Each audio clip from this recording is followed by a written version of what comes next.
Welcome आशीष शेरावत जी। सभी लोगों का मैं फिर से एक बार पुनः स्वागत करता हूँ। और मैंने दोबारा से सर को रिक्वेस्ट भेज दिया है। वो होपफुली इस बार ज्वाइन कर लेंगे हम लोगों के साथ, और हम अपनी बातचीत की जो चर्चा है उसको दोबारा से स्टार्ट करेंगे।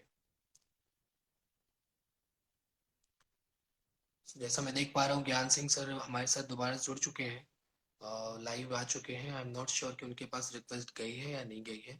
मैंने अपनी तरफ से भेज दी है। सो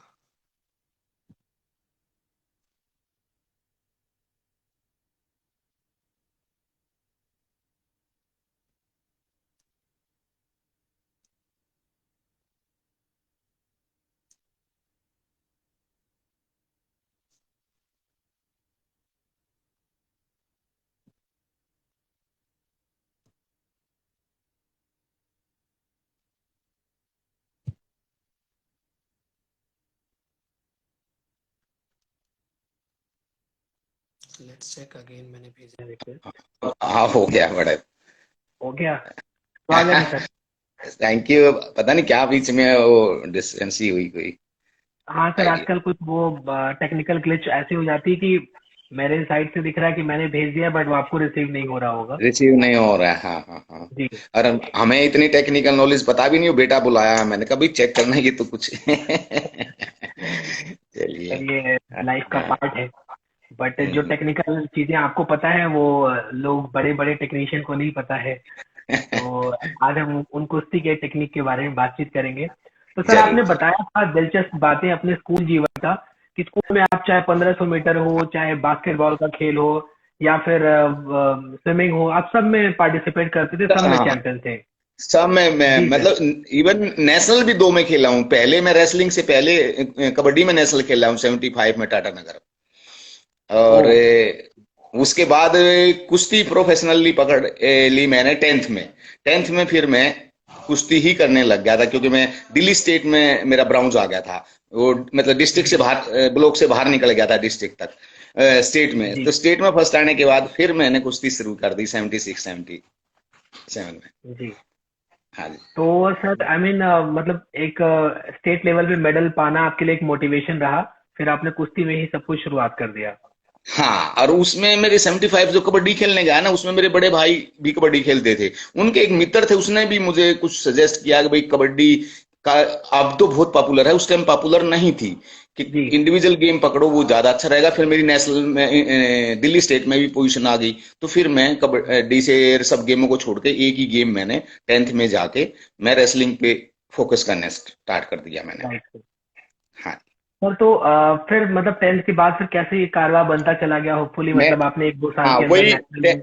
10th में फिर मुझे जो है मास्टर चंद्रगिराम का अखाड़ा था हमारे दिल्ली में नजदीक, जो मेरे गांव से सीधी एक बस जाती थी। तो जी मैं उसमें मेरे बड़े भाई के दोस्त थे अनूप सहरावत करके। जी वो दिल्ली के अच्छे जाने माने मिट्टी के रेसलर थे, तो उनके पास मैं जाने जी लग गया अखाड़े में। तो वहां जी जाने लग गया। तो पहले रेगुलर जाता था, फिर 2 महीने की छुट्टियों में वहीं रहा।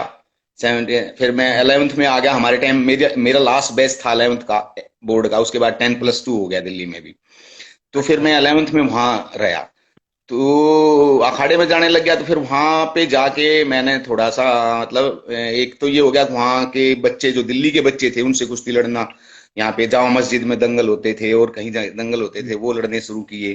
तो उसमें लोग मुझे रिकॉग्नाइज नहीं करते थे काफी दिन तक। तो फिर आहिस्ता आहिस्ता मैं एक 78 में ही वहां से, फिर जब मैं 11th में था तो जूनियर नेशनल खेला दिल्ली स्टेट की उसकी तरफ से।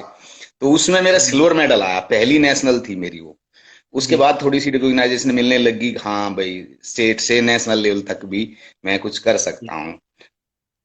और जी 77 सर। 78 के बाद फिर मेरे को HU में हमारे उदय चंद जी पहले अर्जुन अवार्डी, उन्होंने मुझे जी वहां नेशनल में देख लिया था करनाल।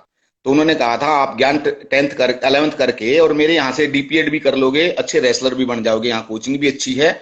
और वो भी तो मैं वहां डीपीएड करने चला गया। डीपीएड यानी HU Haryana diploma in agriculture, physical education. Haryana agriculture university है, उसमें स्पोर्ट्स कॉलेज था हिसार। अच्छा अच्छा सर। तो वो आपने बताया सर, डीपीएड था या बीपीएड का कोर्स था? डिप्लोमा फिजिकल हम उसको बोलते थे BSH and PE, bachelor of sports and physical education. की डिग्री राइट। वो मिलती थी। तो मैं जो भी फिर बना, जो भी किया मैंने, वो एचयू से ही किया, स्पोर्ट्स कॉलेज से ही किया। जी जी हाँ, मैं फर्स्ट ईयर में ही सीनियर नेशनल में गया तो मुझे वहां कोई रिकॉग्नाइज नहीं करता था, कंबाइंड यूनिवर्सिटी की तरफ से गया था। इवन एक जी वाकया तो ऐसा मैंने कई बार उसका जिक्र भी किया है कि जो मेरी पहली नेशनल थी सीनियर की, जी 1979 फरवरी, हैदराबाद नेशनल गेम्स थी वो। तो जी जी उसमें मैंने जब पार्टिसिपेट किया तो मेरी एज भी ज्यादा नहीं थी, तो लोग रेसलिंग में कॉलेज से आए उसको कोई एक्सेप्ट भी नहीं करता था। तो मेरे को वहां लोगों ने सीरियस नहीं लिया एक दो कुश्ती में तो। लेकिन मैंने वहां फिर आर्मी को हराया और रेलवे को हराया, तब सीरियस हुई, और मैं उसका चैंपियन बना फिर वहां। जी जी पहला, बिल्कुल सर। ऑलमोस्ट यूनिवर्सिटी से तो मैं पहला ही हूँगा उस टाइम, गोल्ड जो आया था जी एचयू से। नेशनल गेम्स का गोल्ड मेरा पहली बार जो है मेरे कॉलेज की तरफ से गया, जाके कंबाइंड यूनिवर्सिटी की तरफ से जाके, वहाँ ओस्मानिया यूनिवर्सिटी थी, वहाँ कैंप लगा हमारा। तो पहला जी पहला तो मेरा मेडल वो है सीनियर नेशनल का, मेरे पहली पार्टिसिपेशन और पहला ही नेशनल गेम्स का गोल्ड। जी। तो मैं समझता हूँ सर उस वक्त आपका उम्र लगभग सर आप 20 साल के रहे होंगे लगभग। हाँ, मेरी एक 60 का जन्म है मेरा, फरवरी का एग्जैक्ट तो। वैसे जी जी पेपर में मेरा जुलाई है, क्योंकि वो 7 साल का पूरा जी नहीं होता ना, तो वो बच्चे क्या कहते हैं 7 साल का कब हो रहा है, तो वो लिख दो, हाँ क्योंकि एडमिशन कर दो बच्चों के। तो वैसे मेरी जो है वो फरवरी 60 की है, डेट ऑफ जी बर्थ। जी तो वो नवंबर 79 में मेरा सीनियर नेशनल का गोल्ड हो गया था, और वो जी भी कंबाइंड यूनिवर्सिटी की तरफ से गया मैं। मतलब बिल्कुल दिल्ली स्टेट और हरियाणा तो, और आर्मी होती थी उन दिनों में, ये तीन चार स्टेटों के से बिल्कुल तो जाए तो आदमी को रिकॉग्नाइज करते थे। अगर कोई कॉलेज से आए या कोई ऐसी स्टेट से आए, जम्मू से आए या केरला से आए रेसलिंग में, तो उसको कोई खास मतलब हम कंबाइंड यूनिवर्सिटी से गए थे जैसे केरला से रेसलर आए हों, तो उतना ही जी रिकॉग्नाइजेशन थी हमारी, कोई थी नहीं। लेकिन जब मैंने एक दो आर्मी वालों को और उसको हराया, रेलवे को, तब रिकॉग्नाइज हुआ कि भाई वो रेस्ट, मतलब कॉलेज का बच्चा, सोच के मत जाना, वार्म अप होके जाना, नहीं तो वार्म अप नहीं होते थे हमारे लिए। जी सर। वही एक्चुअली अलग सी। सर एक बहुत बड़ा हम सभी के लिए शिक्षा भी है आपको देख करके कि इतना पोटेंशियल होने के बावजूद आपने इतने कम उम्र में अचीवमेंट पे अचीवमेंट आपने लिया। लेकिन हर जगह रिकग्निशन आपने अपनी मेहनत और अपनी काबिलियत के दम पे ली। जैसे आपने स्टेट लिया, पहली बार नेशनल खेला, तब आपको रिकग्निशन मिली। तो हम्म। रिकग्निशन के पीछे आप कम भागे। आपने अपने पोटेंशियल से रिकग्निशन खुद को जबरदस्ती लोगों को नहीं वो करवाया, अपने दम पे कराया। ये मुझे भी कभी कभी लगता है कि मुझे जितनी जल्दी मुझे खुद को ये नहीं था कि मैं यहाँ जाऊंगा और नेशनल जीत लाऊंगा। मुझे मुझे नहीं था, पर मेरे में ये था कि मैंने जाके अपना करना है। आगे जी कौन है कैसे है मुझे कोई लेना देना नहीं होता था कभी भी, चाहे मैं ओलंपिक में भी गया, हालांकि नहीं जीत पाया वो एक अलग बात है। लेकिन कभी मैं जी ये सोच के नहीं गया कि मेरा वहां क्या होगा या मैं उससे क्या करूंगा, मैं अपना चलता रहा। हमारे मेरे कोच भी जो एक आध साथ में था, वो भी जाते हुए कहते थे, बोले आप रुक के कुश्ती लड़ा करो, क्योंकि जी मुझे रुकना नहीं आता था लास्ट तक। जी या तो मेरे को वो हरा देगा या मैं उसको हरा कर अपने करो काम, एक तरफ, ऐसा ज्यादा जी वो नहीं है, राइट सर। ज्यादा वो नहीं। हाँ, लाइफ में ज्यादा रुकना नहीं चाहिए। नहीं, मेरे में ये है, मेरे साथ के जो अभी मित्र हैं मेरे, वो मैं जी 78 79, मतलब समझो नेशनल लेवल पे आ गया, सीनियर नेशनल पे लोग मुझे जी रिकॉग्नाइज करने लग गए। और वो मेरे ही साथ वाले जो मेरी एज के ग्रुप के थे, वो आप 82 एशियन गेम्स में भी नहीं नजर आए, वो 86 83 84 84 में आए हैं वो लोग, मेरे से चार चार पांच पांच साल बाद आए हैं मेरे साथी, जो मेरे जी साथ के थे। और मैं एक एक अपने से एक बैच पहले में ही इंटर कर गया था इस मामले में। तो जी ऐसे एक दो ही थे हम, एक दो और भी था जो छोटी एज में आए हैं। तो राइट मुझे लगता है कि मुझे स्टार्टिंग में मुझे जल्दी मिल गया, ये ऐसा लगता है। बिल्कुल सर। नहीं ये हाँ। फैक्ट है। और सर जब इतनी कम उम्र में आप पहली बार ओलंपिक खेलने गए 1980 के ओलंपिक में और लाइक आपने जैसा बताया कि मिट्टी वाले अखाड़े में आप प्रैक्टिस करते थे। तो कितना डिफरेंस हुआ और उसको आपने कैसे हैबिट को मेंटेन किया? बिकॉज जिसकी जो आदत पड़ जाती है खासतौर से स्पोर्ट्स में छोटी छोटी चीजें काफी मायने रखती है। तो मिट्टी का अखाड़ा वर्सेस वो गद्दे वाला अखाड़ा। क्योंकि मैंने कई सारे एथलीट्स का जब इंटरव्यू लिया जो हाई जंप करते हैं, तो हाई जंप हम्म। करने वालों को भी तकलीफ हो जाती है कि जबकि गद्दा उनके लिए तो अच्छा होता है। तो अभी हम्म। आप कुश्ती में थे, प्रॉपर एक कांटेक्ट स्पोर्ट है। तो हम्म। आपने उसको कैसे कोप अप किया? नहीं, ये मेरे लिए अच्छा था। मैंने कहा ना, मैं स्पोर्ट्स कॉलेज में गया तो वहां मुझे मैट मिल गया था जाते ही। अच्छा बहुत सी अच्छा अच्छा। अखाड़ों में मैट नहीं था, लेकिन मेरी एचएयू में मैट था, स्पोर्ट्स कॉलेज में मैट था हमारे पास। अच्छी। और 80 के, हाँ 80 के ओलंपिक में जो गया, मैं पार्टिसिपेट नहीं कर पाया उसमें। मेरा क्या हो गया कि 80 के ओलंपिक में यूएसए ग्रुप ने बहिष्कार कर दिया था। तो जैसे हमारी ओलंपिक में पहले क्वालिफाई नहीं था हमारे टाइम पे, जब क्वालिफाई नहीं था उनमें, मैं तो बिगिनर था, तो जीत तो गया, लेकिन मेरा वेट उन्होंने उसमें ओलंपिक में नहीं भेजना था। लेकिन जब वो यूएसए वालों ने बहिष्कार किया रशियन ग्रुप का, तो फिर उन्होंने कहा जी जी। जितने भी हैं सबको भेज दो। तो हम उसमें 6-7 जो थे वो बाद में गए थे, जिसमें एक दो दूसरे गेम के भी थे, उसमें मैं भी था कुछ वैसे। उन्होंने बल्कि उस टाइम यूथ कांग्रेस ने यूथ वाले भी भेज दिए स्पोर्ट्स के नाम से। तो हम जब जी गए तो मेरा वेट उस टाइम हो चुका था, चीफ कोच कहने लगा यार एक दिन पहले अगर आ जाता तो हो सकता था। तो मैं वहां मैंने पार्टिसिपेट जो किया एग्जैक्टली में 84 में किया। राइट। 80 80 80 में हमें भेजा गया जरूर था, लेकिन वो मतलब जो एक वो नहीं हुआ, वो कुछ टेक्निकल गैप रह गया था जो हम वहां नहीं दे पाए। जो जैसे हमारे जी 10 वेट कैटेगरी थे, तो 7 वेट कैटेगरी उन्होंने भेज दिए पहले, 3 वेट कैटेगरी को नहीं भेजा था। वो स्टैंडर्ड के हिसाब से, या हम नए थे इसलिए भाई चलो जो सीनियर है उनको भेज दो। फिर वो जी रशियन ग्रुप का यूएसए ने बहिष्कार कर दिया था, उन्होंने कहा भाई जो आपके और बेस्ट हैं वो भी भेज दो, तो उसमें हमारा नाम आ गया था। फिर हम गए, जी। तो वो मेरा वेट नहीं हो पाया। बस मैच देखने के मतलब इवन रेसलिंग भी नहीं देख पाए हम तो, हॉकी देखी उसमें जाके वहां पे फिर। तो नहीं, पार्ट 84 में मैंने पार्टिसिपेट किया, जी। और सर 86 में जब मैं एज चीफ कोच था। जी सर, जब आप 1980 में इतने कम उम्र में ओलंपियन, पहले तो आपको बोला गया कि नहीं जाना है प्रोटेस्ट की वजह से या जो हम्म, भी टेक्निकल ग्लिच थी। तो हम्म, एक मैं समझ सकता हूँ कि ओलंपिक सबका सपना होता है, और फिर आपको अचानक से जब बोला कि नहीं नहीं आपको भेजा जा रहा है, वापस से भेजा जा रहा है, तो एक डेफिनेटली मन में खुशी आई होगी। और वहां जा करके जैसे आपको पता चला नहीं खेलना है, तो ये कैसा रहा तो सफर आपके लिए ये पर्सनली?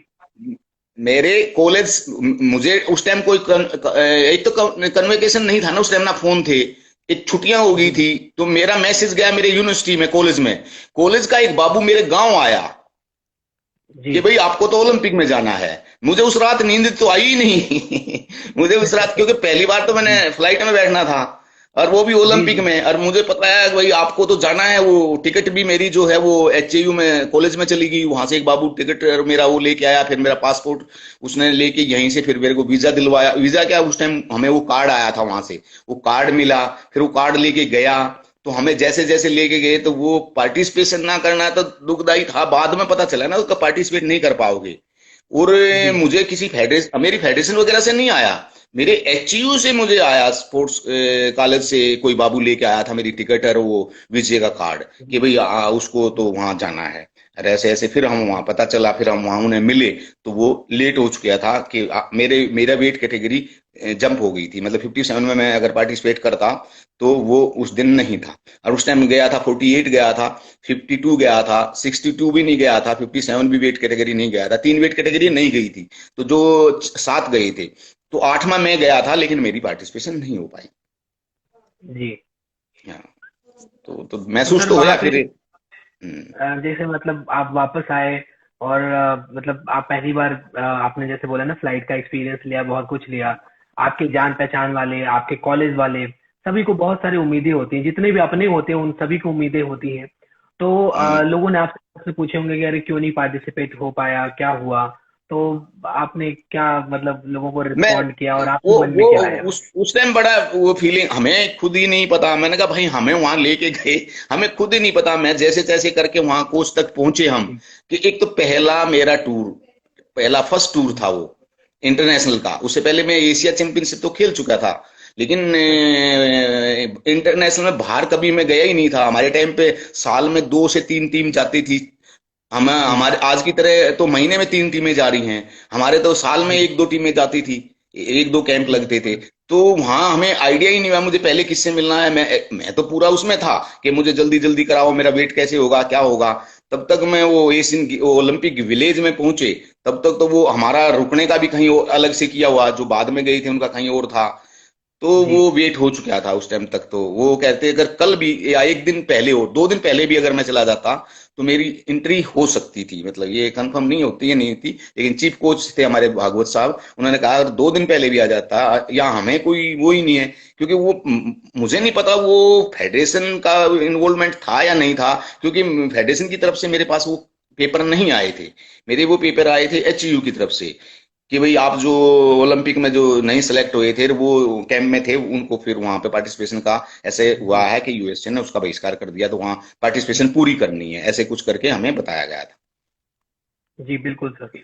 एक्चुअली इस प्रश्न को पूछने का मेरा पहली बात तो ये कि उस समय कम्युनिकेशन की इतनी समस्याएं होती, जैसे आपने बोला कि आपके कॉलेज से कोई आपके गांव घर पे आया, बताया कि आप सेलेक्ट हुए हैं। हाँ।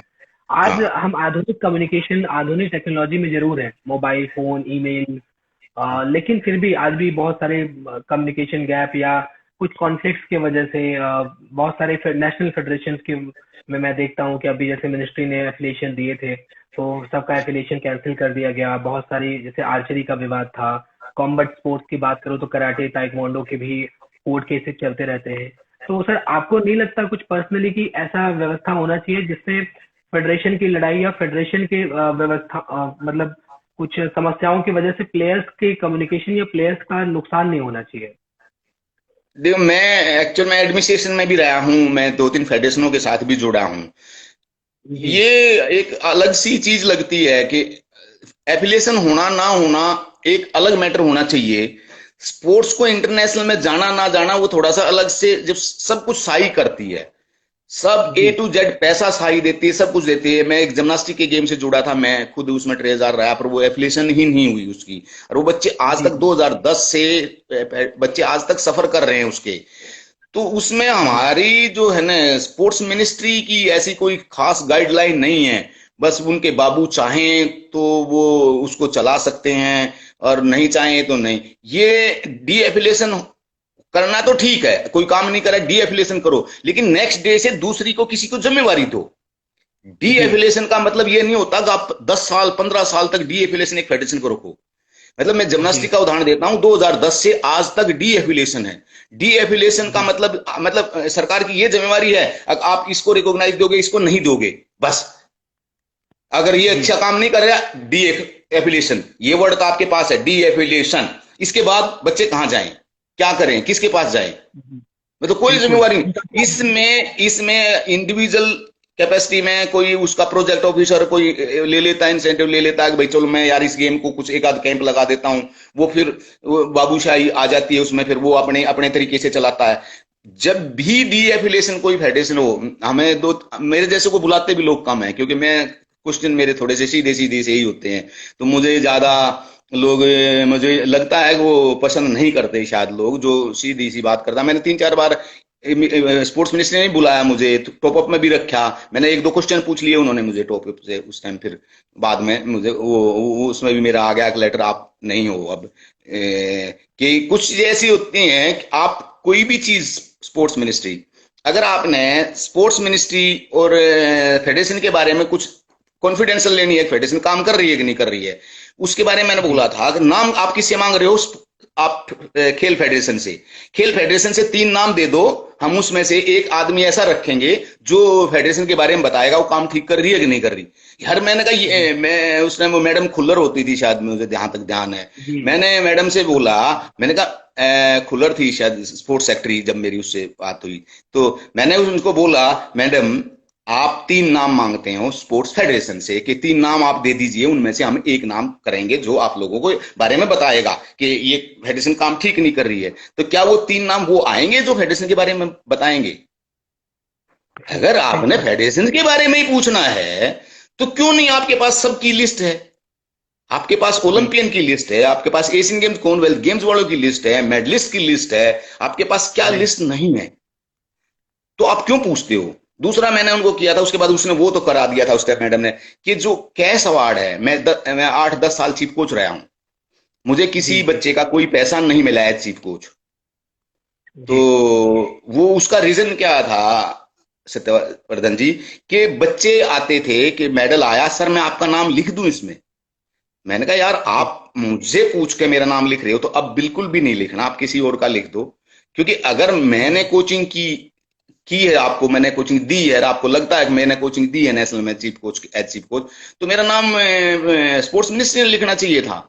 स्पोर्ट्स जी मिनिस्ट्री दे अगर मैं रिकॉग्नाइज, क्योंकि उन्होंने मेरे को एज फेडरेशन ने चीफ कोच लगाया है, साई उसका पैसा पे करती है। तो वो बताए मुझे, बच्चा मुझे बताता था कि आके मैं आपका नाम लिख दूं तब आपको पैसे मिलेंगे मेरे नाम के। मैं कहा नहीं, मैंने इसलिए मैं कभी किसी का पैसा नहीं लिया। मैंने कहा नहीं फिर बेटा, ये तो आप दिलवाओगे मुझे, कल को आप मुझे जब मैं प्रैक्टिस कराऊंगा तो आप ये भी एहसास कराओगे कि मेरा पैसा आपने लिया है। तो वो तो मैं नहीं लूंगा। मैं 2006 दो एशियन गेम्स तक चीफ कोच रहा और मेडल भी आए हैं, ऐसी बात नहीं है। तो मुझे किसी बच्चे के पैसे, मतलब हालांकि वो मुझे फेडरेशन के पैसे नहीं लगते थे। तो जी तो इस करके उन्होंने फिर ये तो चेंज किया, फिर मैडम ने खुल्लर ने, कि ज्ञान ये आप कह रहे हो मैं इस पे कुछ करती हूँ। फिर उन्होंने जो नेशनल कैंपर थे उनको पैसे देना शुरू हुआ है वो 2010 के बाद। उसके बाद जब मैंने ये मेरी वो मैडम खुल्लर से बात हुई उसके बाद उन्होंने किया हूँ मैडम ने ये। जी पर वो उस टाइम फिर कोई मीटिंग और थी तो कहने लगे ज्ञान जी ये आपकी फिर सुनेंगे। फिर तो उन्होंने मुझे बुलाया नहीं। तो ऐसा मेरे साथ होता रहा है। मैं इंडिया का, आप को यकीन होगा 1961 में एनआईएस बनी थी, नेशनल इंस्टीट्यूट ऑफ स्पोर्ट्स, जहां जी कोचिज प्रोड्यूस होते हैं। तो जी इंडिया में रेसलिंग का मैं पहला ए ग्रेड कोच हूँ 60। मेरे से पहले एक कोच था, पर वो उनकी जो ए ग्रेड आया था वो उस टाइम ईरानी थे, अमीदी जी, उन्होंने दिया था। उसके बाद जब वो एक साल करा के चले गए तो उस केपी राय जी के बाद 61 के बाद 92 में मेरा पहला ए ग्रेड है रेसलिंग के अंदर। तो उसी बेस पे मुझे चीफ कोच कुछ दिन रखा था। फिर वही थोड़े से कुछ हमारे यहाँ सिस्टम और ही है कुछ, उसमें किसी को बताने की जरूरत नहीं है। आपको बताना नहीं होता, आपसे पूछे मतलब आपको कितना ही अच्छा जानते हो, आपको आप नहीं बता जी सकते। आपसे पूछा जाए तो बताओ, नहीं तो आपको जानते हो नहीं जानते हो वो आपके अपने पास ही रखो, आपसे नहीं बिल्कुल पूछेगा सही। कोई। तो बहुत सी चीजें हैं, ये सब जगह है, इसमें तो फिर ज्यादा वो नहीं जाएंगे अब। ये अभी एज नहीं रही है। जी पर अभी मैं अखाड़े जाता हूँ आजकल, तो भी मैंने भी अपना कंसेप्ट यही जी कर लिया। मैंने कहा भाई कोई पूछेगा बच्चा तो मैं जरूर बताऊंगा जो मेरे पास है, बिना पूछे मैं भी नहीं जी बताऊंगा अब। जी बिल्कुल। नहीं सर, आप बिल्कुल सही भी कह रहे हैं, क्योंकि ये एक पद्धति है। और पद्धति की अगर बात करें तो हमारे इतने बड़े धावक रहे मिल्खा सिंह जी, उन्होंने भी कुछ कोई अर्जुन अवार्ड या कुछ नहीं लिया, क्योंकि उसका प्रोसीजर ही ऐसा था उस टाइम पे कि जब तक खिलाड़ी मांगेगा नहीं, खुद से फॉर्म नहीं भरेगा अपना कि मुझे मिलना चाहिए, मेरे को दो ये अवार्ड, तो नहीं मिलेगा। तो जो भी सेल्फ रेस्पेक्ट वाले लोग हैं वो ऐसा कहते हैं कि ये सरकार की या खेल व्यवस्था की जिम्मेदारी होती है कि वो देखे कौन क्या कर रहा है, जो काबिल है उसको पोजीशन मिले। असल और में रेस्पेक्ट। सत्यवर्धन जी कुछ चीजें ऐसी हैं स्पोर्ट्स में अभी भी, कि मैं ये नहीं जी कह रहा वो हर चीज खिलाड़ी कर सकता है। लिखाई पढ़ाई ज्यादातर खिलाड़ियों के पास नहीं है, वो नहीं है। जी लेकिन हम लिखने पढ़ने को इंटेलिजेंस ही मान के बैठ जाते हैं। लिखने पढ़ने वाला जी है तो एक बाबू भी रख लोगे आप, एक एलडीसी भी उनको दे दोगे किसी अच्छे खिलाड़ी को। अच्छे खिलाड़ियों से राय तो लिया करो, पूछा तो करो क्या हो रहा है क्या नहीं हो रहा है। हम ये नहीं कह रहे वही लिख के देंगे, वही प्रोजेक्ट बनाएगा, वही वो करेगा। हम बहुत सी चीजों को, ऐसी चीजों को अवॉइड कर देते हैं उस चक्कर में। मैं ये एक्सेप्ट करेंगे कि ज्यादातर मैक्स अभी सारे स्पोर्ट्समैन नहीं है, पर मैक्सिमम स्पोर्ट्स है जो मैन है वो लिखने में पढ़ने में थोड़ा सा वो है, उनका हाथ टाइट है। बिल्कुल लेकिन ये जरूरी तो नहीं ना आप उनसे लिखवाओ या उनसे करवाओ, उनके साथ किसी एक बाबू को भी लगा सकते हो आप, उनसे राय बिल्कुल तो लो। सर। जो भी राय मुझे ज्यादातर ली जाती है ना, या जो राय देने भी जाते हैं कभी कभी, हम वहां सोच के कभी एक दो मीटिंग में हमें जाने का भी मौका मिला है, तो महसूस होता है कि क्या आप बोल रहे हो, आपको स्पोर्ट्स का पता है, जी आपको स्पोर्ट्स का मतलब आपको कुछ भी मतलब, चाहे मेरे को क्रिकेट का पता हो ना पता हो, मैंने अपनी राय दे देनी। वहां पे यही मोल होता है, कोई भी है कुछ भी राय दे के चले जाएगा। जी मेरे को एक बार मैं बताने लग रहा, मैं एक चीज जो बोला था उसमें, बल्कि एक क्रिकेट वाले थे बिशन सिंह बेदी जी, उन्होंने जी एक सारे स्पोर्ट्स में एक बिशन सिंह बेदी ने कहा था, वही जो पहलवान था वो मुझे जानता नहीं था, कोई नहीं करता, उसी की बात मुझे ठीक लगी, उसने मीटिंग में बोली थी ये बात। बिशन सिंह बेदी ने, ये आपके यहाँ पे लोधी कॉलोनी में एक मीटिंग हुई थी। जी तो मतलब मेरे को मेरे गेम वाले भी सपोर्ट नहीं कर रहे कि जो मैं कह रहा हूँ कि भाई ये स्पोर्ट्स में ऐसे ऐसे करना चाहिए। तो बहुत से जो स्पोर्ट्समैन भी जाते हैं ना, वो कई बार मुझे लगता है वो स्पोर्ट्समैन या तो बोलते नहीं यार, कभी आप बोलो गलत ना निकल जाए मुंह से, क्योंकि वो ज्यादा जी पढ़े लिखे नहीं है।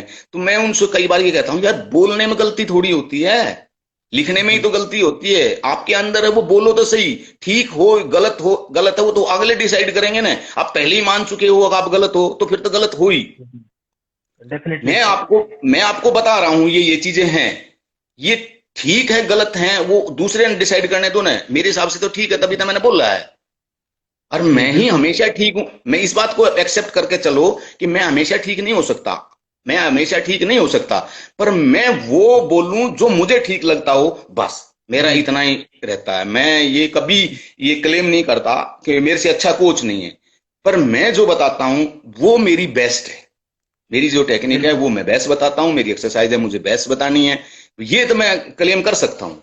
लेकिन मैं ये क्लेम तो जी नहीं कर सकता कि इंडिया के अंदर मेरे से अच्छा कोई कोच नहीं है। ये जी डिबेट तो मैं बिल्कुल नहीं सर। कर सकता, ये तो और डिसाइड करेंगे। डिसाइड हो सकती है, एक क्लास दो क्लास मैं ले देता हूँ उन बच्चों को, एक दो क्लास दूसरों से ले लवा दूं, तो वो बता देंगे, बच्चे जी बता देंगे भी कि इसकी कोई अच्छा है। लेकिन बिल्कुल आप खुद डिसाइड ये नहीं कर सकते कि मैं बेस्ट हूं या मेरा गलत हूं, मैं अपने आप को पहले ही गलत मान लूं या मैं अपने आप को पहले ही बेस्ट मान लूं। नहीं भाई, मेरा तो एक सिद्धांत है, मुझे जो आता है मैं वही बोलता हूं, और मुझे वही ठीक लगा। अब आप डिसाइड कर लो ठीक है गलत है। जी मैं- जी तो सर बिल्कुल। आप हाँ, पूरी तरीके से बेबाक जो आपका कुश्ती का तरीका था, जैसे आप रेसलिंग में जीतने के लिए जाते थे, वैसे ही अपनी बात को भी इसी तरह रखते हैं। मुझे ये बात बड़ी मुझे अच्छी लगी। मैं अभी से मतलब इवन आप हमारे टाइम के सतपाल जी करतार जी ये थे, ये बड़े सीनियर होते जी हुए भी वहां कभी कुछ हो जाता था तो बोलने का मौका मुझे ही मिलता था कि जी मतलब मेरा नाम भी असल में वहां पे पढ़े लिखों में आता था, पढ़े लिखा मतलब मैं कॉलेज से आता था, इसलिए मुझे वो उन्हें ये आपका नहीं पता नाम था। जज्बात। नहीं, जी मुझे ये एहसास तो आज तक भी करा रखा है लोगों ने। मतलब जी कहीं भी मेरा इंट्रोडक्शन होगा रेसलिंग में, जी ये पढ़ा लिखा है, मतलब मेरा एक ये जी ठप्पा ऐसा लग गया, मुझे जबरदस्ती रहना पड़ता है कुछ हाँ, ताकि मैं ये ना पता चले मुझे भी नहीं जी कि यूनिवर्सिटी इसमें कैंप लगते थे पटियाला नाइस में, तो जो कोचेज थे जी वो मेरे को पता है क्या सोचते थे, बीएससी, क्योंकि वहां किसी को ये नहीं पता था एग्रीकल्चर यूनिवर्सिटी में स्पोर्ट्स कॉलेज है, वो मुझे जी बीएससी में सोचते थे कि बीएससी कर रहा है ये वहां से। कई इंट्रोडक्शन करा देते थे कोच दूसरे गेम के कि ये जी यार एचयू से बीएससी कर रहा है लड़का, रेसलिंग में आया है, जी रेसलिंग सर, में आया है। पटियाला वालों को नहीं, मुझे भी नहीं पता था, इसलिए मैंने आपसे पूछा। अच्छा सर, ऐसे क्या था? तो वही चीजें ने अभी मेरी यूनिवर्सिटी ने तो अभी मुझे 50वां अभी साल मनाया तो भी बुलाया था। अभी जी एचयू मुझे याद करती है, अभी भी 25वें पे भी बुलाया था। तो वो जी तो हम अपने कॉलेज के दिन तो नहीं भूलेंगे। और मुझे आप ये देखो, मैं फर्स्ट ईयर में इंटरनेशनल हो गया, तो मुझे 400 रुपये स्टाइड फंड दिया एचयू ने। एचयू ने जितना जी मुझे दिया, और जितना नाम मुझे, जितना प्यार मुझे मेरी कॉलेज मेरी यूनिवर्सिटी से मिला, मुझे शायद ही कहीं मिले। मेरा यहाँ रेलवे में आने के बाद बहुत दिन दिल ही नहीं लगा यार, मैं स्पोर्ट्स कॉलेज के हॉस्टल में ही चलते हैं। तो है। बिल्कुल सर, वो विशेष था आपके लिए, ऐसा कॉलेज जिसने आपको पहली बार मैच दिया, आपको इतना मान सम्मान दिया, स्टाइपेंड। वो बात पैसे की नहीं है, बात एक जो रेस्पेक्ट है, ऑनर, जहाँ आप ओनर अपना किस्सा ओनर बता रहे हैं। हैं। जी जी जी जी, इसी में सम्मान ऑनर की बात कर रहा हूँ, कि जहां आपने बताया कि कोच होने के बावजूद भी खिलाड़ी आपसे पूछता था कि कोच साहब आपका नाम लिखना है, वहां पे आपकी कॉलेज ने इतना बड़ा सम्मान दिया और इस तरीके से दिया। बिल्कुल। और पहली बार जब आपको ये जाना भी था, तो कॉलेज से कोई आया कि अरे आपको तो जाना है, ओलंपियन बनना है, यहाँ क्या कर रहे हो आप? कॉलेज तो की मेरी बहुत यादें हैं। उन्होंने मेरे को फर्स्ट ईयर में ही क्या होता था, रूम जो है इंटरनेशनल के, मैं इंटरनेशनल हो गया तो मेरे को रूम भी इंटरनेशनल के साथ दे दिया। मेरे एक इधर ओ, उर्विल, डेविड उर्विल करके होता था 19 नंबर में, और वो था वेस्ट इंडीज का, और एक डैनियल भास्कर, वो अच्छा फोर फादर थे उसके, इंडियन थे पर लेकिन था मलेशिया का, उनके साथ में सिंगल रूम दे दिया फिर मेरे को इंटरनेशनल होते ही। मेरा तो इतना मान सम्मान वहां मिला। अभी मैं 50वें साल में गया वहां पे, तो मैंने उनको डीएसडब्ल्यू को बोला, मैंने कहा यार मेरे रूम में लेकर चलो। बोला नहीं, आपके रूम में, आपके हॉस्टल में, वहीं पे आपको वही परांठे खिलाएंगे। तो अच्छा आज भी हाँ, मेरे डीएसडब्ल्यू ने मुझे बोला भाई नहीं, पहलवान ने ये कहा है कि भाई इसके 2 नंबर हॉस्टल था मेरा, तो उसी के जी हॉस्टल में बोला भाई देखो वो तो मिलेंगे नहीं अब तेरे टाइम के, बेरे हाँ बेरे तो बेचारे चले गए, पर तेरे को उसी हॉस्टल में हमने वही परांठे बनवा दिए जो उस टाइम आपको मिलते थे। मेरे जी को ब्रेकफास्ट उन्होंने वहीं करवाया मेरे 2 नंबर जी हॉस्टल में, अभी जब गए थे रिसेंटली। जी तो बाद में जी, हमें पता चला सर ये मैं समझता एग्रीकल्चर हूँ कि में हॉस्टल में एक बात का होड़ भी लगता होगा कि वो कमरा मुझे चाहिए, जो भी स्पोर्ट्स पर्सन होंगे। तो ये अपने एग्रीकल्चर मिनिस्टर जी थे, ये भी बाद में पता चला हमारे कॉलेज से, यूनिवर्सिटी से ही है, कॉलेज से तो नहीं थे ये, एग्रीकल्चर उससे वेटनरी कॉलेज से थे। तो ये भी वहीं पे फिर मिला, मुलाकात हुई, भाई हम भी आपके बाद में आए थे यहाँ पे, 10-12 साल हम भी निकाल लिए। तो मंत्री जी भी फिर मिले उन वहाँ पे। तो मतलब कॉलेज का तो मुझे आज भी, जब वहां का नाम आ जाता है तो मुझे, मैं अपने आप से एक आ जाती है, जी टची टची हो ये जाती है। आपके हाव भाव से हम उसकी अंदाजा लगा सकते हैं, और हमें भी बड़ी हार्दिक प्रसन्नता हुई। और मैं उम्मीद करता हूँ कि ऐसा कॉलेज हिंदुस्तान में सभी का कॉलेज होना चाहिए, जो इतना बिल्कुल सपोर्ट करे बिल्कुल खेलों बिल्कुल। को। जी बहुत सपोर्ट किया सर मेरे हमारे कॉलेज ने। जी जी प्लीज सर, प्लीज बताइए। तो मेरे कॉलेज ने बहुत सपोर्ट किया, मतलब ये इतना, मैं, मुझे नहीं उम्मीद है किसी और डिपार्टमेंट भी इतना करते होंगे।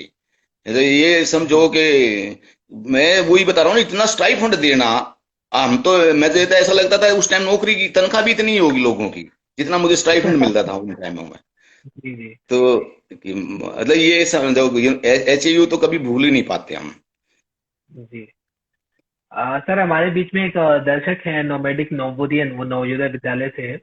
तो उनका हम्म, सवाल, जब भी आप सिस्टम और फेडरेशन की बातें कर रहे थे तो उस पे था कि जिला स्तर पर भी ऐसे बहुत सारे खेल संघ होते हैं जहाँ पे हम्म, खिलाड़ियों को खेल संघों के बीच में आपस में डिस्प्यूट होता है।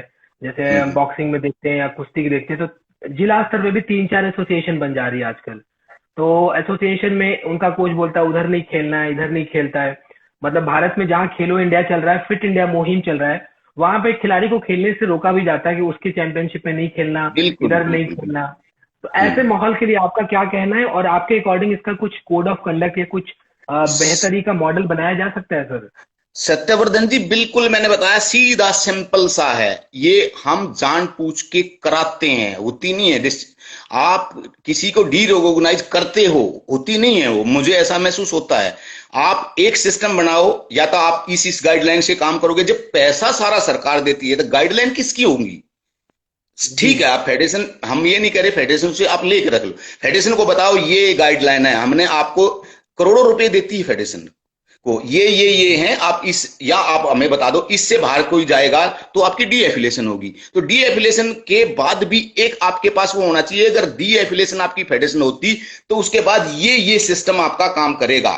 सेकंड, ये जी नहीं है उसमें बच्चे इतने, मैंने बताया ना, मैं खुद भी इन्वॉल्व रहा हूं फेडरेशनों में, एक दो में, मतलब हमारे जी पास बच्चे आते थे तो हमें शर्मिंदा होना पड़ता था कि उनका जवाब नहीं बन पा रहे, कि आप एक ट्रायल करा रहे हैं यहाँ पे, आपको पता नहीं है आपकी टीम जाएगी, बी ट्रायल करा रही है दूसरी जगह, उसकी टीम जाएगी। ऐसा ऐसा कब हो रहा है? जब हम होने देते हैं। देखो, जी अगर बच्चों को पता है ए भी टीम जा सकती है और बी भी टीम जा सकती है, तो ही तो झगड़ा होगा ना। जब आपकी गाइडलाइन बिल्कुल क्लियर है, या तो ये, या फिर वहां का स्पोर्ट्स डिपार्टमेंट, दूसरा कोई नहीं जी कराएगा, या तो ये या तो ये। लेकिन हमने जी जी ऑप्शन छोड़ रखे हैं कि सिर्फ डी एफिलेशन, उसके बाद करना कुछ नहीं। डी एफिलेशन के जी बाद भाई क्या, स्पोर्ट्स मिनिस्ट्री से या उनसे पूछो भाई डी एफिलेशन के बाद क्या, उसका किसी के पास भी कुछ नहीं। और ये हो सकता है, आप क्यों, आप बताओ, अगर डी एफिलेशन कोई होती है तो उसके बाद कुछ नहीं हो सकता? क्यों नहीं हो सकता? डी एफिलेशन बिल्कुल हो होगी सकता है। तो उसके उसके साथ ये है चीजें, ये आपका डिस्ट्रिक्ट स्पोर्ट्स ऑफिसर उसकी टीम बनाएगा, उसके बाद स्टेट का जो है डायरेक्टर ये टीम बनाएगा, ये लेकर जाएंगे वो, ये एक छोटा सा फर्क ना, तो ये लड़ाई हो फिर इनकी। डी एफिलेशन की जी नौबत भी तभी आती है कि ये सरकार हमारा क्या करेगी, करना तो हम नहीं है, डी बिल्कुल एफिलेशन कर देगी 6 महीने साल बाद, फिर मैं नहीं आना है। ये जी ये अगर एक पैटर्न पैरेलल बन जाए, अगर आप नहीं तो ये है, ये आ जाएगा, तो ये डीएफिलेशन फेडरेशन भी नहीं होंगी, ये भी सिस्टम से काम करेंगी। जी मैं किसी फेडरेशन के अगेंस्ट नहीं हूं, बहुत फेडरेशन बहुत अच्छा अच्छा भी काम कर रही हैं ना, मैं किसी के अगेंस्ट हूं ना किसी के फेवर में हूं, पर मैं ये कह रहा हूं जितने डीएफ, एक में नहीं है मेरे पास, एक अभी अभी जूडो में भी चल रहा है, जिम्नास्टिक में, मैंने बताया 2010 में जो बच्चे जी कॉमनवेल्थ रेसिंग गेम्स खेल के गए थे, उनके बाद से आज तक उनकी नेशनल चैंपियन नहीं हुई। रेलवे में मैं एडमिनिस्ट्रेटर था, वहां अपॉइंटमेंट नहीं हो रही, इंटरेस्टी बेस पे हमें लेना पड़ता है। नेशनल में जी कोई एफिलिएशन नहीं होगी। आप ये बताओ, आप कह रहे हो स्पोर्ट्स मिनिस्ट्री स्पोर्ट्स को चलाती है 2010 से, और आपकी टिल डेट नेशनल चैंपियनशिप ने हुई है जिम्नास्टिक की। जी तो वो बच्चे जो 10 साल में, जिन्हें 2010 में 11 में स्टार्ट किए होंगे, वो रिटायर हो गए हैं, वो अपॉइंटमेंट के एलिजिबल नहीं हुए। उसमें किसकी क्या मतलब, ये फेडरेशनों की जिम्मेवारी है? ये स्पोर्ट्स मिनिस्ट्री की कोई जिम्मेवारी नहीं। स्पोर्ट्स मिनिस्ट्री की यही जिम्मेवारी है, कोई एफिलिएशन होगी तो हम उसको खर्चा दे देंगे, नहीं तो नहीं देंगे। जी हमारी जी ये सोच गलत है, ये सोच ठीक नहीं है। हमारी ये सोच होनी चाहिए डी एफिलिएशन नहीं तो क्या। ये हमने बल्कि अल्टरनेट। अभी लास्ट ईयर हम स्पोर्ट्स मिनिस्ट्री में गए थे, तो हमारे सेक्रेटरी प्रेमचंद लोचो जी, रेलवे बोर्ड के, तो उन्होंने हमने जाके मैंने एक सजेशन दिया था, उसमें उनके साथ ही गया था मैंने कहा सर जो डी एफिलिएशन फेडरेशन है ना, उनके चार्ज आर्मी को दे दो, रेलवे को दे दो, जो आपके पास पीयूसीज हैं गवर्नमेंट की उनको दे दो।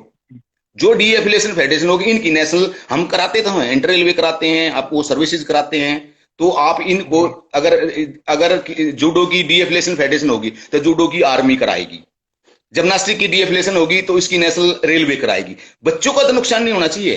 तो हमने सोचा जी ही नहीं कभी। कोई किसी, मैंने बताया ना, कोई किसी को कोई मतलब नहीं होता मेडल। स्पोर्ट्स मिनिस्ट्री का तो एम मुझे ज्यादातर ये लगता है, मेडल आ गया, पैसे दे दिए, उनका स्वागत कर दिया, ध्यानचंद अवार्ड दे दिए, नकली द्रोणाचार्य अवार्ड दे दिए। द्रोणाचार्य 99% फेक होते हैं, 99%। मैं टीवी पे भी चैलेंज किया था, इवन मैंने प्राइम मिनिस्टर को भी लेटर लिख दिया था। मैं कहा जो सिस्टम स्पोर्ट्स मिनिस्ट्री का है, ये इसी सिस्टम से द्रोणाचार्य दे देना। आप मोदी जी मुझे अपना फोटो दे दो, और हाँ भर लो, मैं आपको द्रोणाचार्य रेसलिंग का दिलवाऊंगा। जिस तरीके से मिलता है, पर तरीका यही रहना चाहिए। जी मैंने लेटर में लिखा था।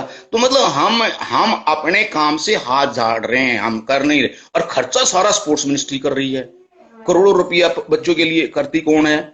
उनकी है कुछ भी नहीं, फेडरेशन की है। मतलब बहुत सी जगह है, अब ये प्लेटफॉर्म ऐसा तो नहीं है, पर अभी हम किसी के उसमें तो है नहीं। मेरी तो यही रहती है, अच्छे खिलाड़ी से नहीं, समझदार खिलाड़ियों को बुलाइए।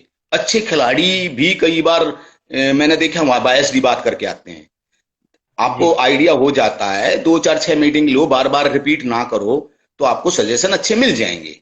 अगर आप जी लेना चाहते हो, अगर आप सीरियस हो और आप लेना चाहते हो सजेशन, तो सजेशन तो बहुत देने वाले होंगे। जी मैं ये कितने सजेशन दे रहा हूँ अकेला ही, तो मेरे जैसे कितने लाखों स्पोर्ट्समैन हैं जो इंटरनेशनल है, नेशनल लेवल पे हैं। हम एक लेवल को तो रिकॉग्नाइज कर देते हैं। मान लो कोई जी नेशनल चैंपियन बन गया तो रिकॉग्नाइज हो गया कि वो इंटरनेशनल हो गया। जो नेशनल में सेकंड थर्ड प्लेस लेके आते हैं, वो नेशनल चैंपियन से कम प्रैक्टिस नहीं कर रहा होता, उसे कम पता जी नहीं होता स्पोर्ट्स का। बिल्कुल सही। लेकिन हम उसको उसकी तरफ देखते ही नहीं। ये एक मतलब मुझे नहीं पता बाहर का तो, पर हमारे यहाँ एक सिस्टम है, अगर आपका ओलंपिक का मेडल आ गया तो आपके सब पीछे हैं, आपसे राय भी आपसे ही लेंगे, जी और सजेशन भी आपके ही चलेंगे। लेकिन उसी ओलंपिक में उससे 1 पॉइंट से हारने वाला उस देश में रह गया वो, और वो ओलंपिक में नहीं कर सका, उससे ना तो राय लेंगे, ना आप उसके सजेशन मानेंगे, ना उसको आप किसी काबिल समझते। एक ऐसा ठप्पा ला देते हैं कि बस जी यही बता पाएगा। मतलब अगर जी अभिनव बिंद्रा ही बताएगा शूटिंग में कौन अच्छा है कौन बुरा है। अरे जी अभिनव बिंद्रा का जो सेकंड रहा वो भी शायद हो सकता है अभिनव बिंद्रा खेल में ज्यादा अच्छा हो सकता है एडमिनिस्ट्रेशन में उसका हारा हुआ अच्छा हो, और नॉलेज तो उसको होगी ही होगी, क्योंकि नेशनल चैंपियन बना है वो। जी जो भी नेशनल क्योंकि लेवल पर मेडल ले लेता है तो उसकी बिल्कुल इतनी बिल्कुल नॉलेज होती है, वो बता सकता है। मेरा मेरा मेरा ये है कि जरूरी नहीं मैं ओलंपिक में गया हूं तो मैं ही ज्यादा जानता हूं। जी मेरा से जो जी बेचारा हारा है, जो अगर वो मुझे हरा देता बाई चांस 1 2 पॉइंट से, वो अगर वो ओलंपिक में जाता तो वो भी जा सकता था। तो एक जी नेशनल लेवल का प्लेयर इतना जरूर होता है, नेशनल लेवल का प्लेयर जरूर होना चाहिए। आप कमेटियों जी में रखो, उनसे राय लो, और एक कंटिन्यू उन प्लेयरों को मत रखो, रोटेट करते रहो साल साल 2 2 साल में, जी तो आपके पास सही राय आएंगी। लेकिन आपने जी राय लेनी नहीं है, आपने राय बस ये बल्कि बता देनी है कि आप ये लिख के दे दो कि हमें हमें मतलब जो चीज चाहिए ये है, सिस्टम ये है। कि वो राय नहीं लेते हैं। आइए ज्ञान सिंह जी, आप ये 4 लाइन लिख दो कि हमने ये करना है। अरे फिर बस वो साइन करवाने होते हैं उनकी। सर बहुत बेबाकी बात से आपने पूरा का पूरा ऊपर से लेकर के नीचे तक के सिस्टम को बता दिया। क्योंकि मैं भी मतलब ऐसे कई सारे खेलों से जुड़ा हूँ, ताइक्वांडो और बहुत सारे इस तरह के खेल हैं जहाँ इस तरह से 12 15 साल से विवाद चलते आ रहे हैं। तो जैसे आपने कहा ना डी रिकॉग्निशन के बाद क्या नेक्स्ट स्टेप क्या, तो ओनरशिप ना होने की वजह से सारे कोई कुछ होते हैं, कोई कोड ऑफ ठीक, कंडक्ट नहीं। ये तो यही आपने बात जिला मानो, लेकर। अगर आप जो आप कह रहे हो, अगर वो डी रिकॉग्नाइज होते ही स्पोर्ट्स मिनिस्ट्री उसके पैरेलल काम करना शुरू करवा देती, कोई तरीका एक बना दो आप जी जी। तो फिर वो डी रिकॉग्नाइज भी नहीं होती, वो सिस्टम से ही काम करते। बिल्कुल बिल्कुल सर, तो बिल्कुल सर, हम एकदम डी सही कह रहे रिकॉग्नाइज, हाँ, मैंने इवन आप ये ज्यादा हो जाएगी, मतलब मैंने तो ऐसी ऐसी वो देखी है स्पोर्ट्स मिनिस्ट्री में, किसको डी रिकॉग्नाइज करना है, किसको करना है, वो भी वहां कैसे कैसे होता है, बस वो चीज छोड़ो। मतलब हैं। मेरा कहने का मतलब ये, ऐसी बहुत सी चीजें ऐसी हैं जो जी स्पोर्ट्स मिनिस्ट्री चाहे तो हो सकती है, मतलब हो सकती हैं, 100% हो सकती हैं। कोई डी रिकॉग्नाइज फेडरेशन नहीं होगी, अगर स्पोर्ट्स मिनिस्ट्री जी गाइडलाइन देगी उसी हिसाब से चलेंगे। अगर वो नहीं चलती है तो आप किसी दूसरे के पाले में गेंद मत डालो, आप अपने पाले में जी। रखो। स्पोर्ट्स मिनिस्ट्री जब खेलो इंडिया करा सकती है इतना बड़ा गेम, तो 4 डी रिकॉग्नाइज फेडरेशनों की नेशनल चैंपियनशिप नहीं करा सकती? बिल्कुल करा सकते हैं सर। अब तुम नहीं है और तो जो हम हैं। बिल्कुल या सर। तो या तो स्पोर्ट्स मिनिस्ट्री के हिसाब से काम करोगे, पैसा हम दे रहे हैं, नहीं कर रहे हैं तो हम नेशनल करा देंगे, ताकि जी बच्चों को तो नुकसान ना हो। आपने जी। तो एक छोटी सी लाइन बोल दी, डी एफिलेशन। आपने ये नहीं पता उस गेम को कितने हजारों बच्चे खेलते थे, उनकी डी एफिलेशन कहां गई बेचारों की? जी जिनको किसी को अपॉइंटमेंट मिलना था, किसी को कॉलेज में एडमिशन मिलना था उसी बेस पे, खेल खेल क्या पता वो ओलंपिक में मेडलिस्ट भी हो सकता था। लेकिन बिल्कुल वो, सर। उसने पता है जब तेरा इसकी रिकॉग्नाइजेशन नहीं है तो क्यों करूंगा, मैं दूसरे गेम की तरफ जाऊंगा। जी तो हमें एक ऐसी बट व्यवस्था बना देनी चाहिए। सारी कमी की मतलब, कहने का मतलब ये है, अगर हम ये एक व्यवस्था बना ले एक स्पोर्ट्स मिनिस्ट्री के डी एफिलिएशन के बाद भी हमारे पास ऑप्शन है, अगर तुम काम ठीक नहीं करोगे, वैसे हम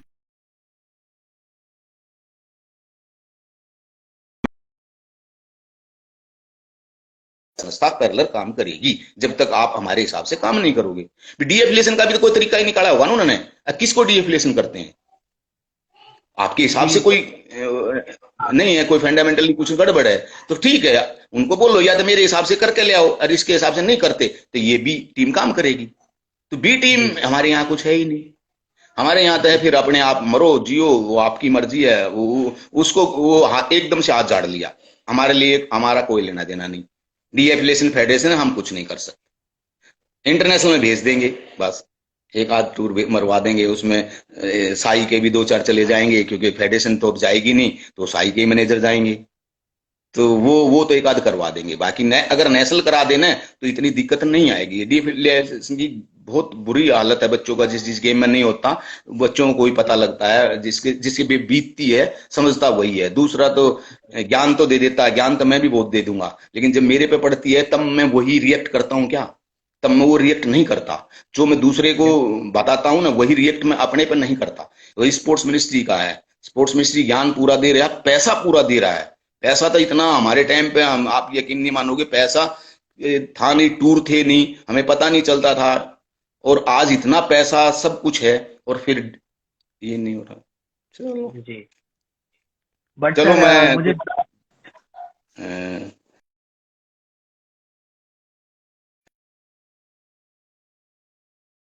सिग्नल लगता है कुछ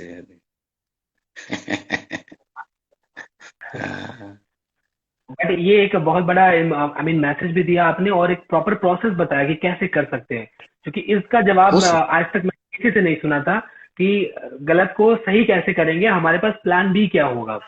क्योंकि प्लान। सभी लोग चर्चा होती थी तो ये किसी ने भी प्लान बी के बारे में नहीं बताया था।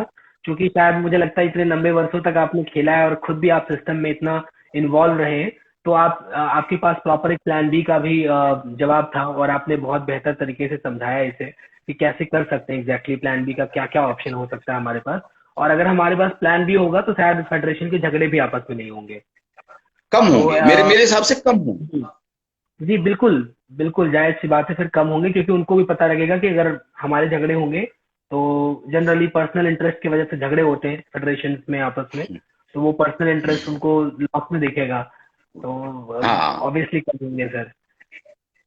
सर इसके अलावा कुछ अच्छी यादों के बारे में बात करना चाहेंगे? आई मीन ये तो एक अच्छी। बहुत बड़ा ज्वलंत मुद्दा था जिसका आपने ऊपर से लेके नीचे तक एक एक चीज प्रॉपर एक ऑपरेशन कर डाला कि इसको कैसे सही कर सकते हैं, क्या बीमारी है, क्या इलाज है, और कितना समय लगेगा, कैसे ठीक होगा। तो सर आपके जब आप कोच बने तो कोचिंग के एक्सपीरियंस के बारे में जानना चाहता हूँ सर कि कोचिंग की शुरुआत कैसी रही और ओवरऑल एक्सपीरियंस कैसा रहा आपका एज अ कोच। कोचिंग में मैंने बताया ना, मेरे को असल में मैं डिप्लोमा पहली बार था इंडिया में, ए किया ग्रेड कोच आया था। तो जी जी मुझे फेडरेशन ने कहा आप कोच लगो, वहां पे भी मेरा मेरा थोड़ा सा तो उन्होंने कहा कि, मैंने कहा भाई कोच लगाओगे तो मुझे, मैं तो कोच तो नहीं आऊंगा, मैं तो चीफ कोच लगूंगा। कह रहे नहीं नहीं यार, अभी तो तू बच्चा है, चीफ कोच क्यों लगेगा। मैंने कहा सर बच्चा तो हूं, पर मैं आया तो ए ग्रेड का कोच हूँ, ए ग्रेड का कोच आपके पास है जी ही नहीं। बिल्कुल। तो मैं तो चीफ कोच लगूंगा, बुलाना हो तो बुलाओ, नहीं तो नहीं। तो उन्होंने मुझे 92-93 की बात है ये, जब मैं जी पास आउट होके आया। तो जी ठीक है, उन्होंने फिर बोला भाई नहीं, हम तो ये था भाई तू पहला ए ग्रेड कोच आया था, हम आपको आते ही आपका कुछ एक्सपीरियंस लें। तो नहीं बात बनी।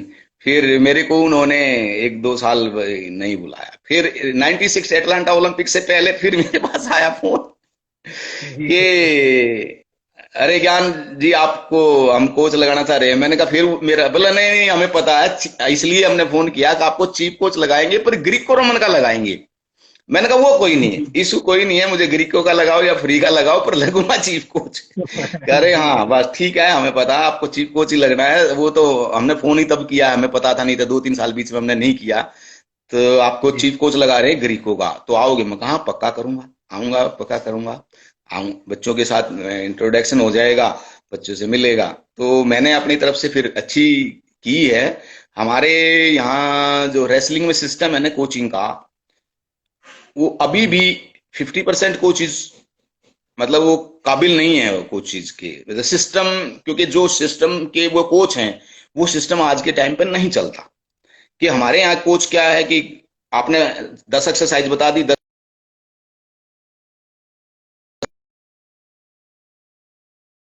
ये वाली नहीं है। आपको पता होना चाहिए अब ये करिए क्यों करिए। मैंने कुछ जी स्टेप से बनाए थे।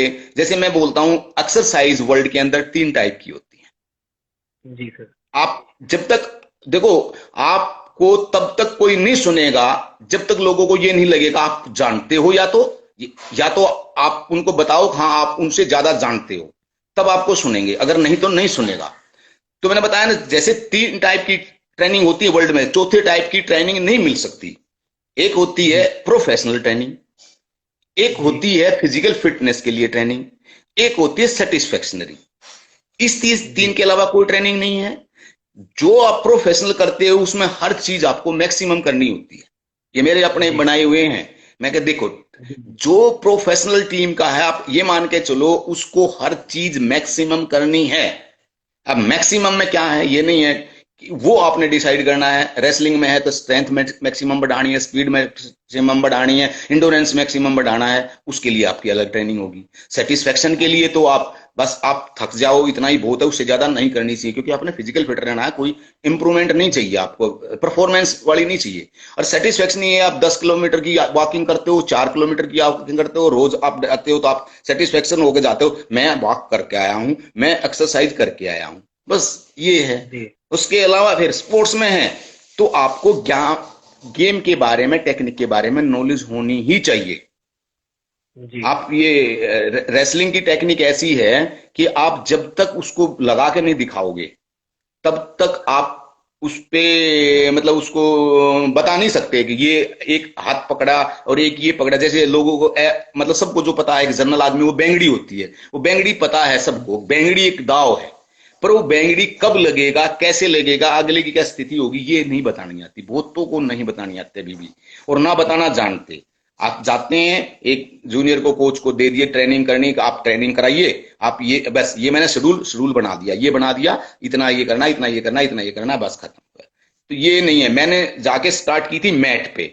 मैं मैट पे रेसलिंग जितनी ही प्रैक्टिस करता था साथ साथ, जी कि उनकी टेक्निक पर उस पे वो बच्चों ने पसंद आई उस टाइम मुझे, जो उस टाइम थे वो बच्चे, कि भाई वो, एक मैंने एक जाते ही एक वो बना दिया था बच्चों का, 3 ग्रुप बनाए। जैसे वो पता नहीं सब जगह सक्सेस होगा कि नहीं होगा, मैं आपको ये और बताता हूँ। मैं पहली बार गया था, मैंने ग्रुप बनाए थे 3 ग्रुप। क्या बनाए थे रेसलिंग में कि मैंने कहा भाई जो 10 साल से ज्यादा कैंपों में आ चुके हैं, 10 साल से ज्यादा जिनको हो चुके हैं, वो एक लाइन में बैठो।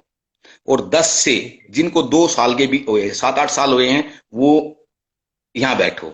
और तीसरा है जो अभी 1-2 साल से ही नेशनल कैंप में आए।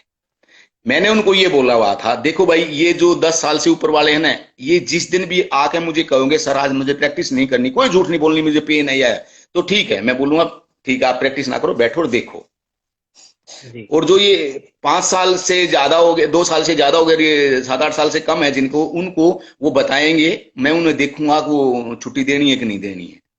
और जो जी अभी अभी आए हैं उनको कोई छुट्टी नहीं है, चोट हो जो मर्जी हो, यहाँ आके रेसलिंग करनी ही करनी है।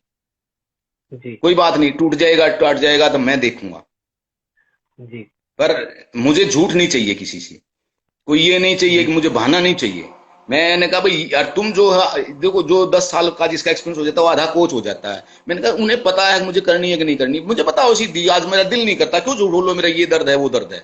आपने जी सीधा सा मुझे कहना सर आज मुझे नहीं करनी, ठीक है सामने बैठिए और आप देखिए, बस ट्रेनिंग जरूर देखो आप। तो मैं जी एक ये रेगुलर। फंडा मैंने लास्ट तक रखा कि जी मैं किसी को ट्रेनिंग में मैं ही डिसाइड करूंगा किसने क्या करना है। बच्चे डिसाइड नहीं करेंगे कि मुझे बहाना ये वो। तो मेरी सक्सेस रही, मैं 2006 एशियन गेम्स लास्ट था मेरा, उसके बाद मैं कुछ थोड़ा सा एडमिनिस्ट्रेशन में भी आ गया, और कुछ फेडरेशन ने भी नहीं चाहा था, तो मैंने रिजाइन भी कर दिया था। तो मैंने कहा भाई देखेंगे, रिजाइन कर देते हैं, अगर वो उनका दिल करेगा बुला लेंगे, नहीं करेंगे तो फिर ठीक है आप अपने एडमिशन संभाल लेंगे।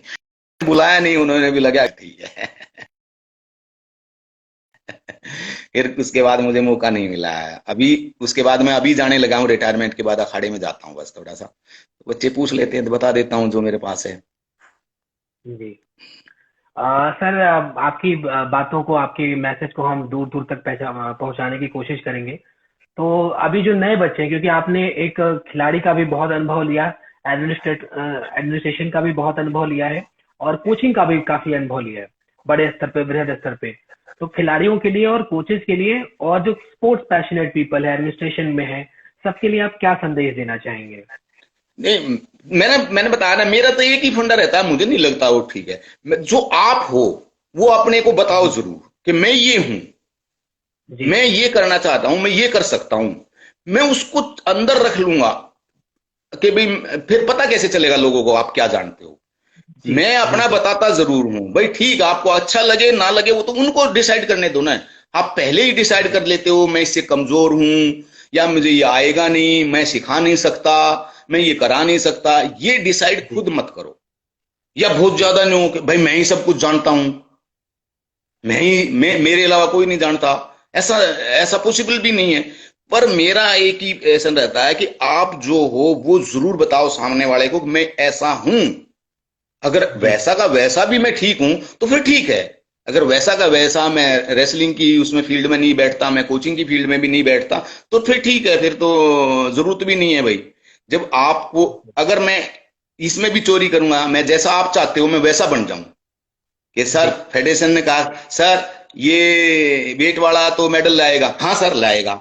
अच्छा दूसरे ने पूछ लिया, नहीं नहीं नहीं यार ये चोट इसको तो नहीं आएगा, हाँ सर नहीं आएगा। ये नहीं बोलो यार, फेडरेशन जैसे कहेगी अगर वैसे बोलोगे, या फेडरेशन की भी नहीं छोड़ो, किसी की भी कहने से वैसे बोलोगे, तो मुझे वो पसंद नहीं है। हाँ जी सही बोलो, फिर उन्हें डिसाइड करने दो। आप हो जी सकता है आप भी गलत हो कभी कभी, ये भी एक्सेप्ट करो। अगर भाई मैंने तब बोला था यार ये जो फेडरेशन या आप और दो दोस्त हैं मित्र हैं वो कह रहे हैं यार ये भी ठीक हो सकता है, ये भी अपने पास एक चांस रखना चाहिए। अगर हमेशा मैं ही ठीक हूं ये नहीं, पर बोलो वही जो आपको ठीक लगे। मेरा जी यही उद्देश्य रहा है, यही मैं बोलता रहा हूं, मैं बोलता वही हूं जो मुझे ठीक लगता है। पर वो आपको जी ठीक लगा कि नहीं, अब मैंने कितना बोल दिया, ये आपको कितना ठीक लगा नहीं लगा तो आप डिसाइड करो। पर मेरी जी ओर से वो ठीक थे, वो जो मैं बोलता हूँ मैं अपने हिसाब से बोलता हूँ, मैं तो ठीक ही बोल रहा हूँ भाई, मेरे हिसाब से तो। जी उसके कई चीजें मेरी गलत हों, और सारी चीजें मुझे भी लगता है कि शायद किसी की सब चीज ठीक हो, ऐसा होना भी नहीं है।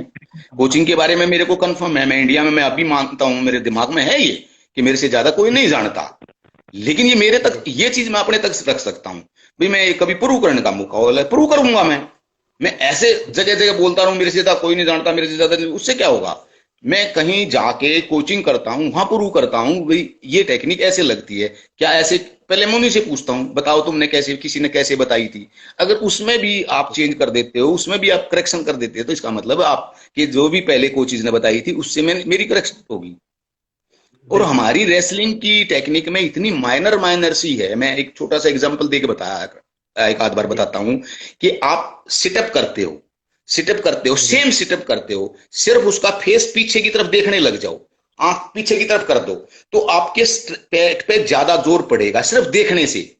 तो सेम टेक्निक जी में भी वही है, आप सेम टेक्निक लगाते हो, लेकिन उसकी थोड़ा सा देखने का मोमेंट भी चेंज कर दोगे तो वो टेक्निक अच्छी हो जाएगी। जी बिल्कुल आप देखना, कभी सिटअप करोगे ना, डायरेक्ट सिटअप करोगे और फिर जी उसी में आप पीछे देखने लग जाओ, सिटअप सेम कर रहे हो, जी सेम सिटअप है, लेकिन आपने पीछे देखना लगे तो उससे आपकी स्ट्रेंथ बढ़ेगी पेट पे। इसका मतलब वही बिल्कुल टेक्निक में है, आपकी सेम बेंगड़ी है, सेम बेंगड़ी मारी आपने, और बेंगड़ी में आपने इधर मुंह की बजाय इधर मुंह कर दिया तो वो उतनी अच्छी नहीं लगेगी। तो जी मैं उस टाइप की तक बताता हूँ बच्चों को कि भाई मेरे हिसाब से ये चीज है ठीक। टेक्निक सब जानते हैं, सब कोच जो है नाइस करके आ गया, जो कोच करके आ गया उसे पता है 200 250 300 टेक्निक है, पर एक जी टेक्निक बताते तो एग्जैक्ट पोजिशन क्या है। जी मैंने बताया ना, हमारे यहाँ क्लाजंग है, एक हाथ पकड़ा एक पैर पकड़ा और क्लाजंग मार दिया, हाँ ठीक है, ये तो कोई भी बता देगा। एक हाथ पकड़ो, एक पैर पकड़ो और उठा के पटक दो, क्लाजंग लग गया, लग गया, ठीक है। जी ये तो थ्योरी होगी ना भाई। जी अब सामने वाले की क्या पोजीशन होनी चाहिए, मैं किस पोजीशन पे जाऊंगा, मेरी मूवमेंट किधर होना चाहिए, मेरा सिर किधर जाना चाहिए, मेरे पैर किधर जाना चाहिए, मेरे घुटना टिकेगा नी टिकेगी, क्या टिकेगा पहले कौन सा बाद में, ये नहीं बताना आता ज्यादातर जी में। टेक्निक सब बता देंगे, एक्सरसाइज बिल्कुल सब करा देंगे, एक्सरसाइज सब करा देंगे। एक्सरसाइज की तो आपकी कोचिज की जरूरत भी नहीं आजकल, तो ये आपका ये गूगल बाबा ऐसा है, आप बोलो इंडोरेंस की टेक्निक, ये अभी बता देगा सारी इंडोरेंस की टेक्निक। आप स्ट्रेंथ की जी टेक्निक पूछो इसे, स्ट्रेंथ की बता देगा 10 टेक्निक। वो जी वो इशू नहीं है। आप दूसरा एक हमारे रेसलिंग के अंदर जब आप मैट पे जाते हो, मैट जी पे एक अच्छा कोच होना जिसकी ये हो, जिसका ये लेवल थोड़ा सा हो कि जब अगला एक रेसलर दूसरे रेसलर पे अटैक करता है तो उसकी स्थिति कब क्या क्या मूवमेंट चेंज हो रही है, उसको पिकअप जी करने वाला, वहां वहां रेसलिंग चेंज हो जाती है। मैट के जी ऊपर समझ रेसलिंग सकता है। चेंज हो सकती है, रेसलिंग चेंज हो जाती है बस, कई बार। जी हमेशा तो नहीं, मैं ये कह रहा हूं हमेशा ही कोई अच्छा कोच जिता के ले आएगा, लेकिन अगर मामूली सी फर्क है, उसे पता चल रहा है कि देखो उसका राइट पैर है आगे और वो बार बार इसको ऐसे बार बार ले जा रहा है, तो उसको इंटरवल में बताने की जरूरत है कि ये जो बार बार जा रहा है उस पर सिर्फ तुझे ये काम करना है। ये जी नॉलेज, ये नॉलेज भी बहुतों में नहीं है, और जी कई बिल्कुल सही कह रहे हैं बता। सर। ये इसका असर बहुत पड़ता है। मैंने देखा कि वो अपने कोच की तरफ 5 सेकंड देखना मैच के दौरान या 2 सेकंड भी देखना और समझना, वो काम कर जाता है। मैंने काम लोगों के कर मैच जाता है, देखे। लेकिन वो तभी आएगा जब उस कोच को भी पता हो, उस कोच जी को भी जी पता हो कि जी भाई ये जो बार बार कर रहा है, हम जी कई बार उसी की कमजोरी का फायदा उठाना, या हम फेक एंड फेंट बोलते हैं इसको, धोखा दे मतलब जी ये करके, तो ये बहुत सी चीजें ऐसी हैं, वो वो ज्यादातर को नहीं पता है, ऐसा नहीं है ज्यादातर को नहीं पता, पता भी है बहुतों को, जी पर बहुतों को ये पता है, अगर मुझे भी आती है, किसी को कहोगे मैं सारी टेक्निक बता दूंगा, सारी जी टेक्निक तो आप जानते हो, सारी टेक्निक लगेंगी कैसे भाई, भाई वो कैसे कौन बताएगा, ये तो सभी बता करेक्ट। देंगे, आपने पढ़ा हुआ है, शायद लिख के भी ले आए होगे, ये टेक्निक ऐसे लगती है, ये टेक्निक ऐसे लगती है, आपके पास बुक भी है उसमें भी बता दोगे। लेकिन मूवमेंट और पोजीशन उस टाइम पे जो बताते हैं, वो कोचिंग की थोड़ी सी एक क्वालिटी अलग होती है, और वो सब में नहीं है, वो सब में नहीं है, चाहे कोई माने या ना जी माने, वो सब में नहीं है।